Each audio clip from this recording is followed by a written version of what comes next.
The message came without warning, flashing across every satellite network, cutting through all signals, and blaring from every broadcast channel across Earth. It wasn't a war declaration or a diplomatic message. It was a simple sentence, delivered in a cold, artificial voice by order of the Galactic Council. Earth is hereby banned from all interstellar contact. Effective immediately. The world froze.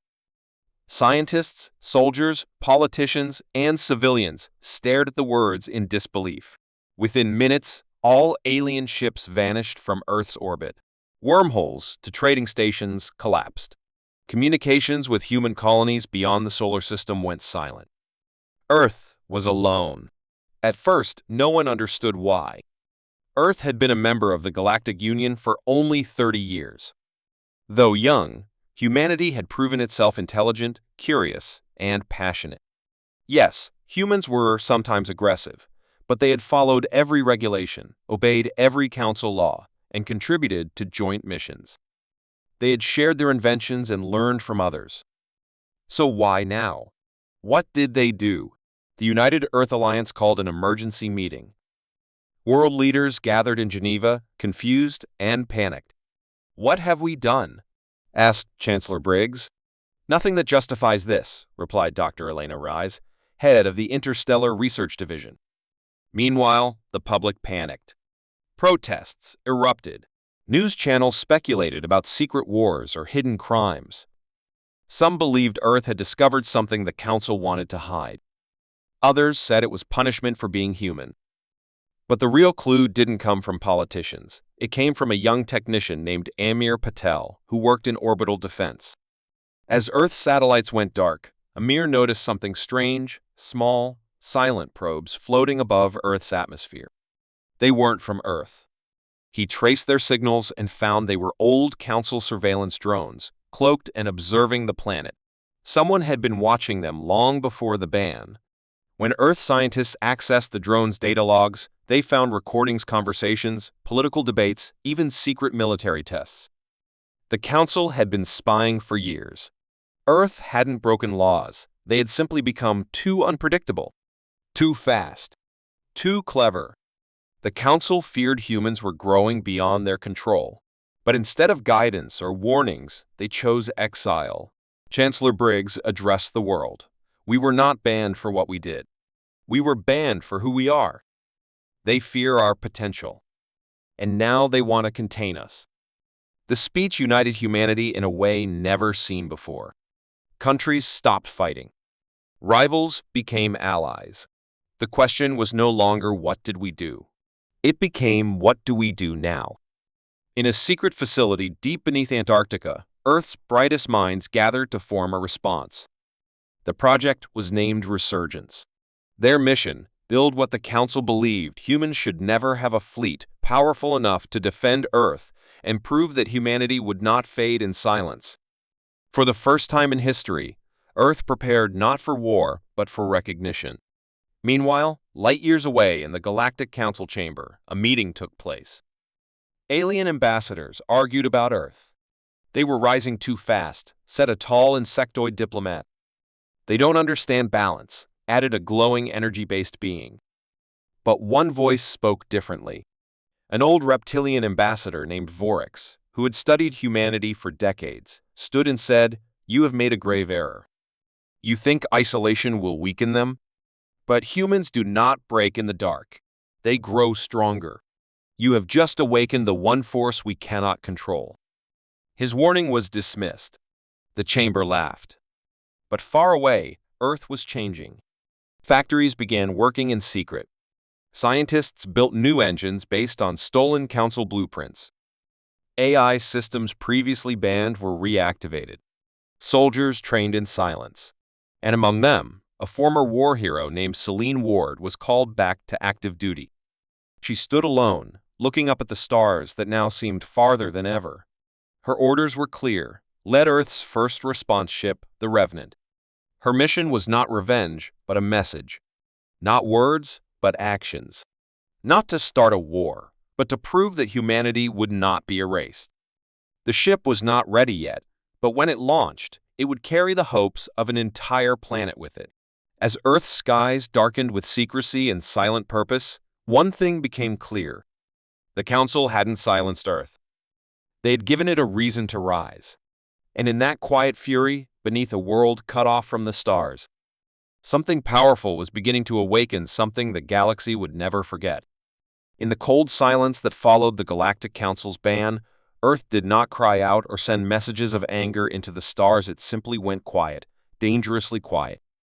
Across every continent, lights flickered on in underground bunkers, hidden labs, and once abandoned military stations, as Earth's best minds began to move in complete secrecy. The people on the surface went about their lives, but beneath the surface, something powerful was forming. They called it Earth's quiet response, and its purpose was simple: to prepare without being seen, to grow without being noticed, and to become something the galaxy never expected.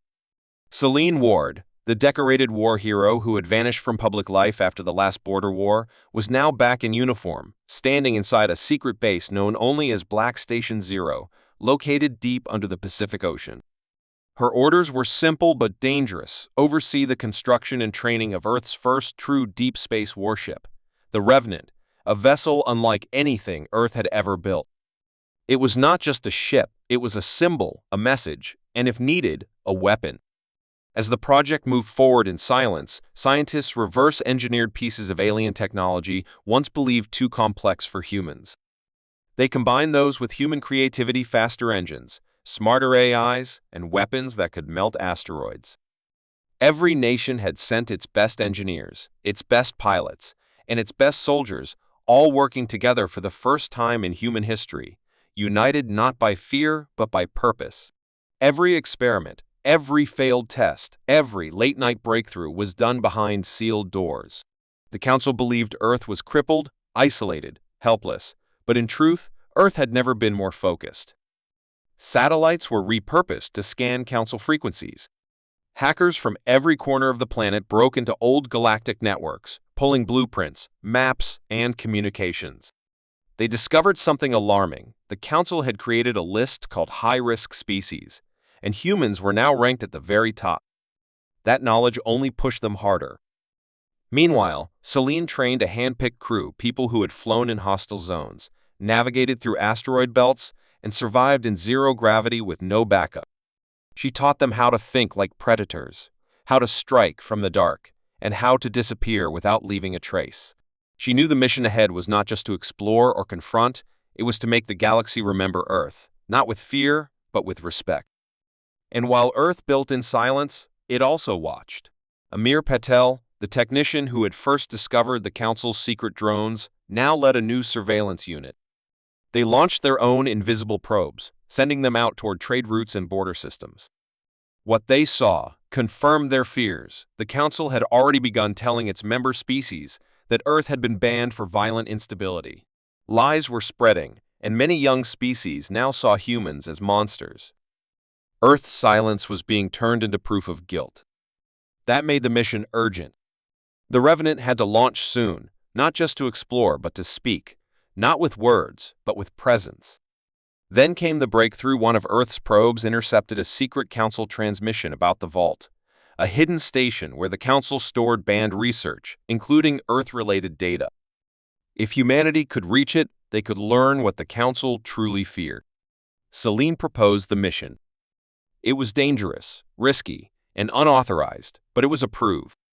For the first time since the ban, Earth would reach beyond its solar system. The crew worked day and night, fitting the final pieces onto the Revenant. The ship was a masterpiece of human engineering: sleek, black, silent, with no broadcasting signals and stealth fields that could hide it even from the most advanced sensors. It carried gravity weapons, nanoshielding, and a sentient AI named Lumen, designed to adapt and learn in real time. The day of launch came with no fanfare, no crowds, no cameras, just a quiet voice over the intercom: launch approved. The Revenant rose from the ocean like a ghost, cloaked in silence, and disappeared into space. The mission was underway. Back on Earth, people still believed their planet was cut off, helpless, lost, but a few knew the truth. Earth was not waiting. Earth was moving. As the Revenant passed the edge of the solar system, Lumen activated full stealth mode. They were invisible now, like a shadow among stars. Their course was set toward the vault, deep within the Orion Drift. Selene stood on the bridge, watching the stars shift as they left Earth behind. There was no turning back. But in her mind, she was not thinking about revenge or proving strength. She was thinking about the future, a future where humans would no longer beg for a seat at the table, but build one of their own. And though the galaxy remained unaware, a quiet storm was forming in the darkness, one that would soon remind the universe that Earth, though banned, was far from broken. It was only waiting for the right moment to speak. ASA, the Revenant moved through the cold silence of deep space. Cloaked in darkness and armed with knowledge, Selene Ward stood on the command deck, eyes fixed on the glowing path ahead, where stars stretched like sharp knives through the void. And danger waited without warning. The vault was now close, hidden inside the Orion Drift, surrounded by unstable magnetic storms and patrolled by automated council guardians that never slept. The mission had shifted from simple observation to something much more dangerous, a calculated strike meant to shake the very core of the Galactic Council's confidence. The crew was ready. They had trained in silence, prepared in secrecy, and now stood at the edge of history. Selene gave the order, and the Revenant dropped out of stealth just long enough to fire a single pulse toward the Council beacon near the drift's edge. The beacon went dark instantly. No alarms, no warnings. The signal died before it could scream. That was Earth's first move. The first strike wasn't loud, it was precise. Then came the second. Amir Patel and his infiltration unit, using advanced stealth pods, slipped past the defense satellites and boarded one of the vault's outer relay stations, disguised in deep space mining suits. Inside, they used scrambled codes to unlock a hidden transmission cache that revealed the Council's worst secret. They had not banned Earth because it was dangerous, they had banned Earth because it had evolved too fast. Humanity's unique biology, adaptability, and unpredictable minds had outpaced the Council's ability to understand them. They feared humans would rewrite the balance of power, so they decided to cut Earth off before others followed its lead. This truth was sent back to the Revenant in silence, and Selene knew it was time to strike harder, not just physically, but with a message. The vault itself stood like a moon-sized fortress built inside an asteroid cluster, invisible to most sensors. But Earth had learned to see the unseen. The ship approached slowly, avoiding detection as Lumen guided it through particle clouds and broken gravity fields. When they were close enough, Selene launched the second wave, an electromagnetic blast that fried the vault's outer sensors. Doors slammed shut, defenses powered up, but it was too late. The Revenant had already begun its silent attack. Drones swarmed the vault like hornets, disabling turrets with pinpoint shots and laying hacking probes onto outer walls. Lumen's AI mind worked faster than any alien system, breaking through layers of encryption and unlocking internal systems. Meanwhile, Selene and her strike team entered through a vented cargo bay, weapons drawn but set to stun. They were not here to kill, they were here to take what Earth needed, the truth and the files that proved it. Inside the vault, they moved through dark hallways lit only by emergency lights. Strange technologies lined the walls, devices too dangerous to be used, too valuable to be destroyed. Amir found a chamber full of preserved alien species, failed council experiments, and forbidden tech once stolen from Earth itself. That's when they found the real prize, a central archive filled with thousands of data cores, some marked with Earth's flag and coded with red warnings, human potential suppressed. These files showed experiments, predictions, and council votes, proof that Earth had never broken any laws, but had been banned because it refused to be controlled. Selene ordered the entire core bank extracted. The mission was nearly over, but then alarms rang out. A council cruiser had entered the drift. Its presence was unexpected and deadly. The vault systems began to reboot, defense units waking up, locking down sections of the facility. There was no time left. The Revenant had to act. Selene called for immediate extraction. Her team raced through the halls, dodging lasers and electric drones, carrying the heavy core banks in zero gravity. Outside, the cruiser began firing plasma rounds into the asteroid field. Lumen responded with countermeasures, flares, false echoes, and a sudden drop of the Revenant's stealth to draw fire away from the crew. The ship took 3 hits to its outer hull, systems flickering but holding. Celine and her team made it back just as the Vault's self-destruct protocol started. Seconds later, the Revenant blasted away, the Vault collapsing behind them in a silent fireball of energy. The Council cruiser gave chase, but Earth's ship was faster, smarter, and determined. Lumen used an old gravity well to slingshot them toward a nearby dead system, vanishing into a nebula cloud while leaving a trail of false debris. The cruiser lost them. Earth had struck, and they had won. The files were now safe aboard the Revenant. Back on Earth, a secure channel lit up. For the first time since the ban, Celine spoke to Earth's global leaders not with fear, but with resolve. She showed them the files, the truth, the Council's lies. Shock filled the chamber, but it was quickly replaced by something stronger: unity. The world leaders agreed it was time to speak, not just to the Council, but to the galaxy. Earth would no longer be silent. A message was prepared, one that would be sent across hundreds of systems, bouncing off old satellites, reaching anyone who had ever doubted the Council's words. The message would include everything, every stolen file, every suppressed vote, and every piece of proof that Earth had been betrayed, not for its weakness, but for its strength. The Revenant remained hidden, recharging deep in the shadows, while Celine watched the galaxy from afar. Earth had made its first strike, and though it had been silent, now the galaxy would listen. Earth's name was no longer banned. It was whispered, questioned, feared. And very soon, it would be known. The hidden chamber inside the Revenant was colder than the rest of the ship. As if the secrets it held refused warmth, deep in its core, Lumen had isolated the data cores stolen from the Vault, each one glowing faintly, each one marked with strange symbols, some in alien tongues no human had ever spoken, and others written in ancient Earth dialects no longer taught.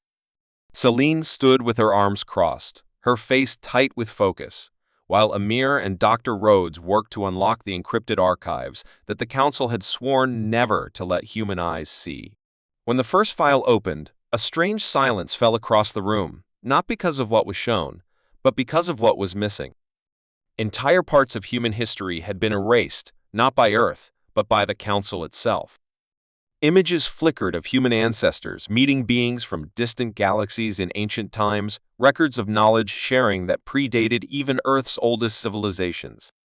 It became clear humanity's connection to the stars was not recent, but buried. Celine's hand trembled slightly as she activated the next file, revealing something darker. The Council had discovered that human DNA was not entirely natural.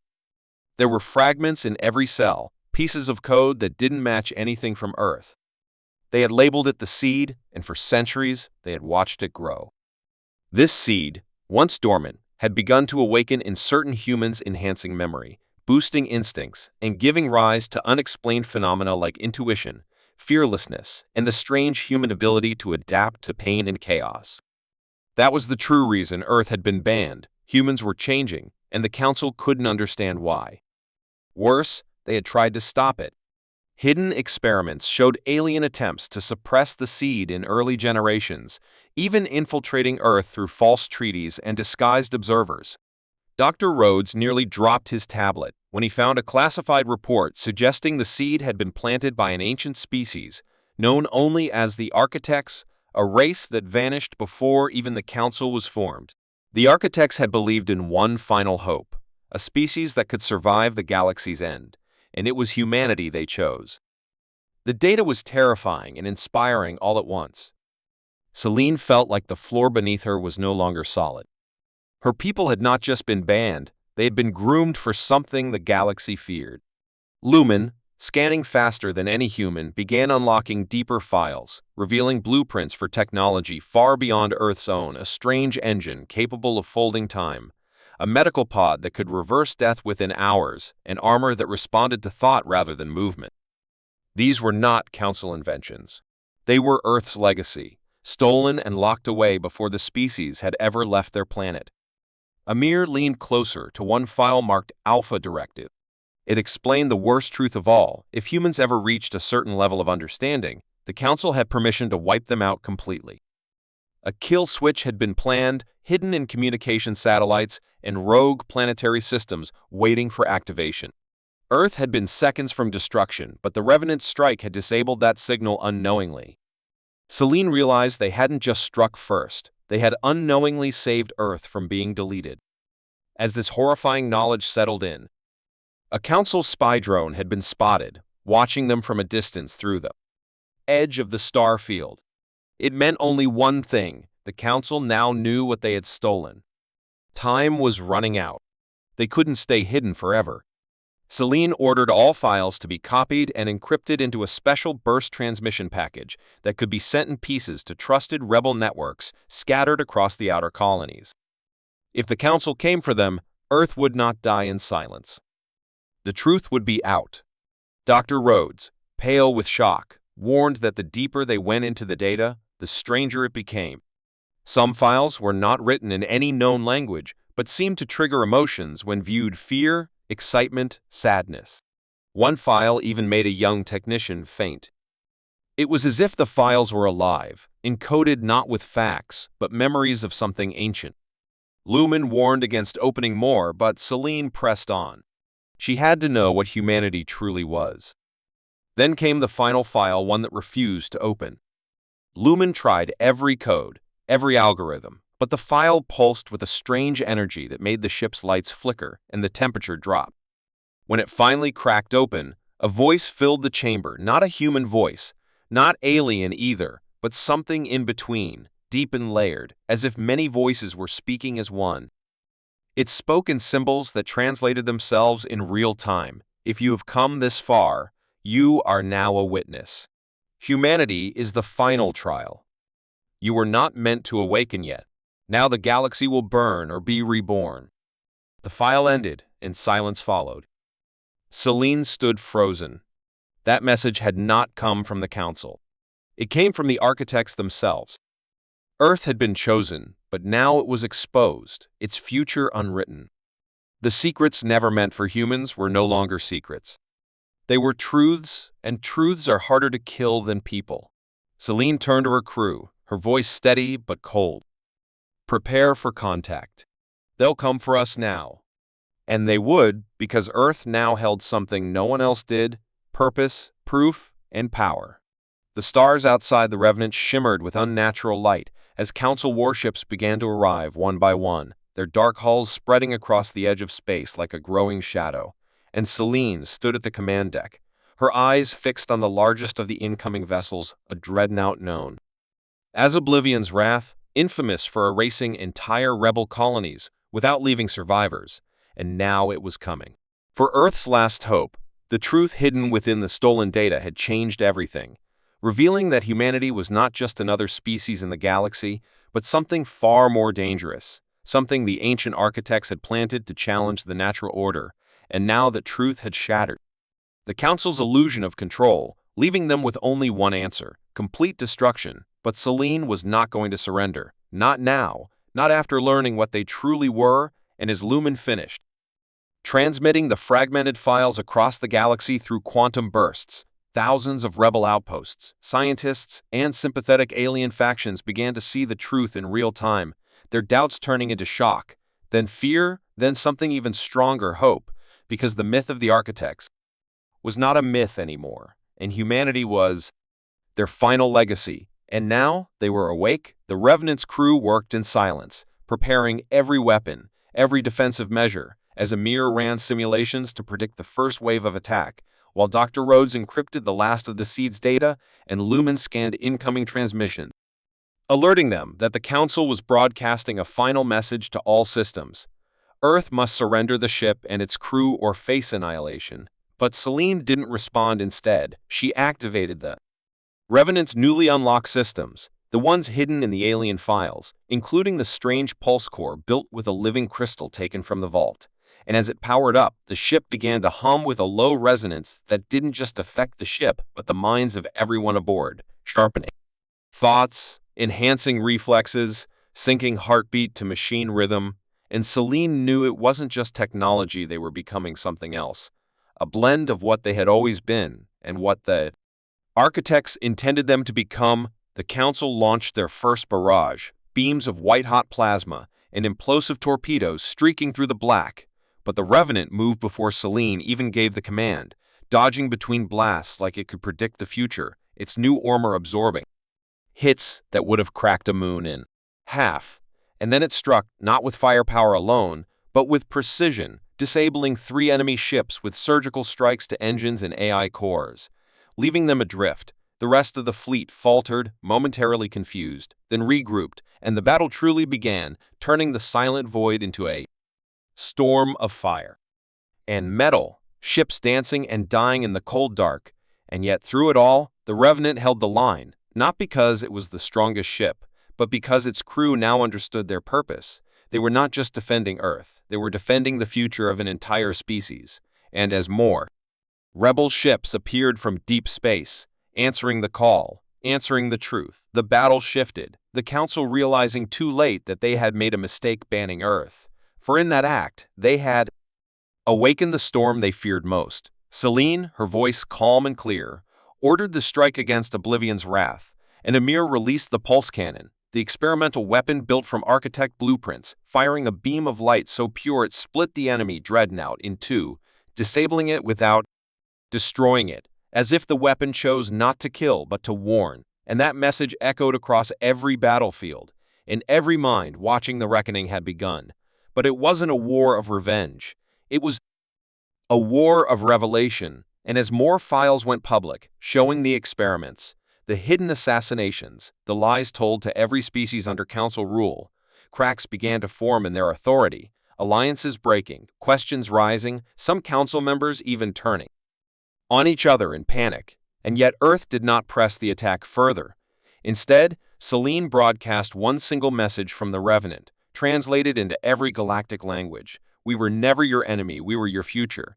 And then she shut down communications, leaving the galaxy to decide what to believe. And in that silence, something remarkable happened. Ships began to power down weapons. Factions that had been enemies for decades turned their guns away from each other, and the Council's command structure started to collapse from within, their grip on power broken not by force, but by truth. Still, Selene knew it was not over, that deeper threats lay hidden, that the architect's message was still not fully understood, and that somewhere in the far reaches of the galaxy, a shadow stirred in response to Earth's awakening. But for now, humanity had stepped into the light, not as victims, not as outcasts, but as the force that would reshape the galaxy forever. And as the Revenant floated above the Council's burning command station, wounded but undefeated, Selene looked at her crew, at the stars beyond, and at the future now opening wide before them, knowing the reckoning had only just begun.